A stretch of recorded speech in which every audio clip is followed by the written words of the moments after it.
Hi everyone and welcome back to the channel. Today we're taking a look at the classic 35mm SLR from the early 1980s, the Minolta XG-M.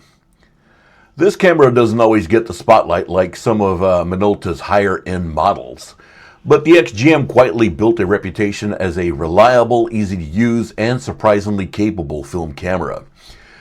So in this review, we'll talk about its design, features, performance, and whether it still makes sense to pick one up today.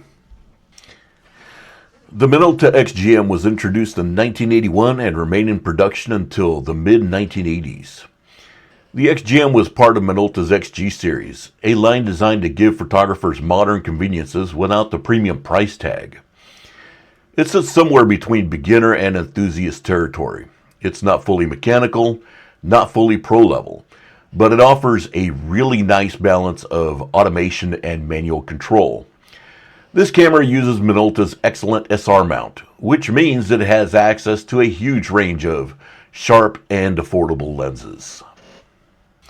The first thing you notice about the XG-M is that it feels very solid without being overly heavy.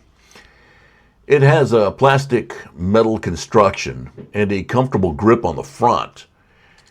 It's not as tank-like as fully mechanical SLRs of the 1970s, but it still feels well made. The layout is intuitive. The film advance levers on the right, the shutter speed dials on the top, the exposure compensation dials over here on the left-hand side of the top. The self-timer is on the front up here, and the motor mount is on the bottom. This camera is really nice to touch. It has a built-in hot shoe and full compatibility with Minolta's auto electro flash system, which was pretty advanced for the time. Looking through the viewfinder, you get a bright focusing screen with a split image microprism focusing spot, which makes focusing quick and accurate.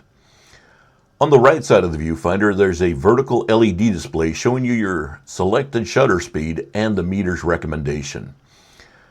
On the bottom of the viewfinder, which you can't see on this screen, there's a window showing the aperture setting.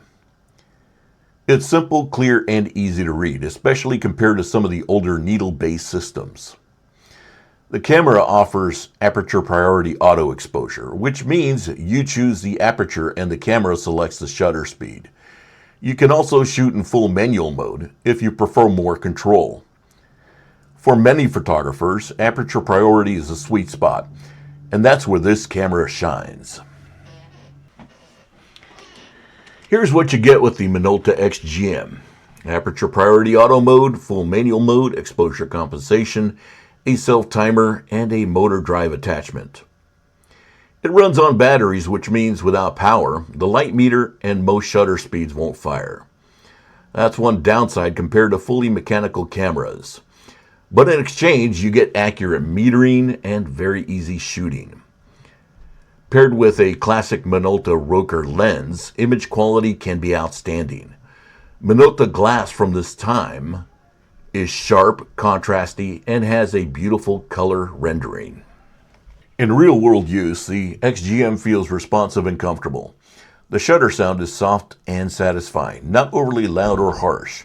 The film advance is smooth and the controls are logical. Aperture priority makes it a fantastic walk-around camera.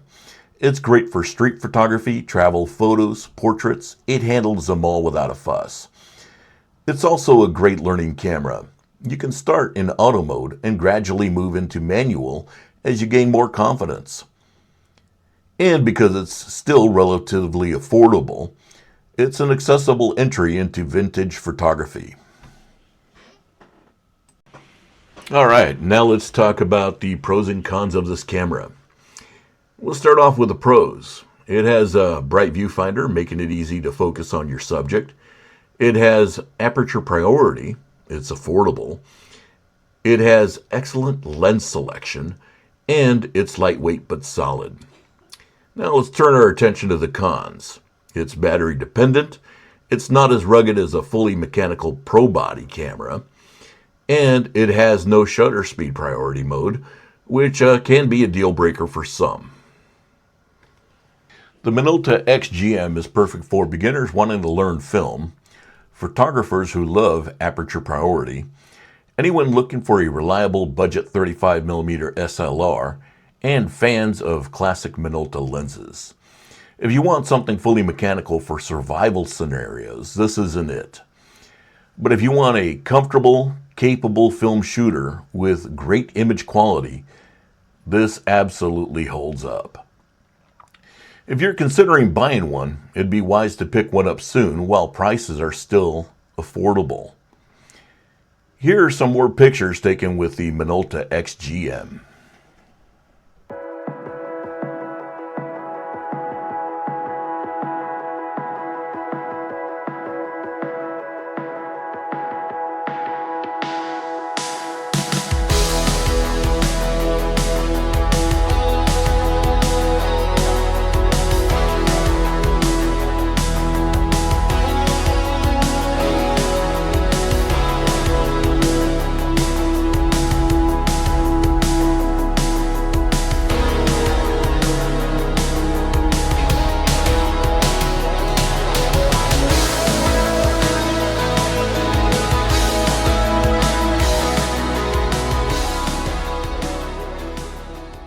The Minolta XG-M may not have a cult following of some of the other Minolta models, but it deserves more recognition. This has definitely become one of my favorite cameras. It's simple, reliable, produces beautiful results, and sometimes that's exactly what you want from a film camera. If you enjoyed this review, give it a thumbs up, subscribe for more vintage camera content, and let me know in the comments if you've shot with the XG-M.